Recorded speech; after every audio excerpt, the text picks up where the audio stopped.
Nous, en vertu des pouvoirs qui nous ont été conférés, nommons et proclamons M. François Taddy, docteur honoris causa de l'Université catholique de Louvain.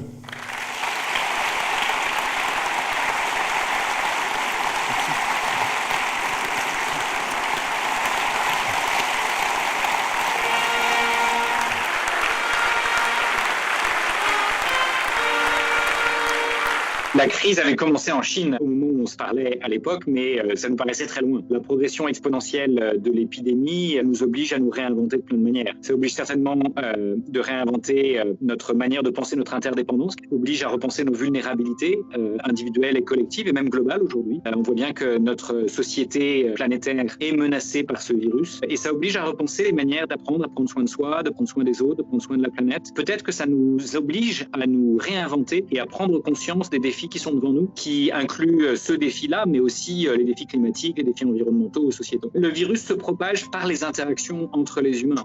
Et donc, en fait, il nous oblige à repenser toutes nos interactions. Aujourd'hui, on nous demande de mettre une forme de distance, mais au contraire, on a besoin d'être plus proche socialement parce que, comme on vit des moments compliqués, on a besoin de ses proches, on a besoin d'être avec ceux qu'on aime, on a besoin de leur dire qu'on les aime, ce qu'on n'a peut-être pas forcément l'habitude de faire, parce que tout peut basculer. Donc, je pense que ça va changer pas mal les relations, en particulier dans les modalités d'apprentissage. La place du numérique sera probablement supérieure à ce qu'elle était, mais il n'y a pas que ça qui est en train de changer. Les profs, par exemple, collaborent beaucoup plus entre eux qu'ils ne l'ont jamais fait. Et certains sont plus doués que d'autres pour utiliser tel ou tel logiciel ou telle application. C'est aussi entre les enfants ou les étudiants et les enseignants, parce que il y a bien des cas dans lesquels c'est les jeunes qui ont montré qu'il y avait des plateformes qu'on pouvait utiliser pour faire fonctionner la classe, l'université. Et ça, c'est aussi très intéressant. Donc on voit bien que face à une crise comme celle-là, on a besoin de faire collectif, on a besoin de rassembler l'intelligence de chacun des acteurs, les parents, les profs, les élèves, et on a besoin de faire ensemble des choses qu'on n'arriverait pas à faire spontanément.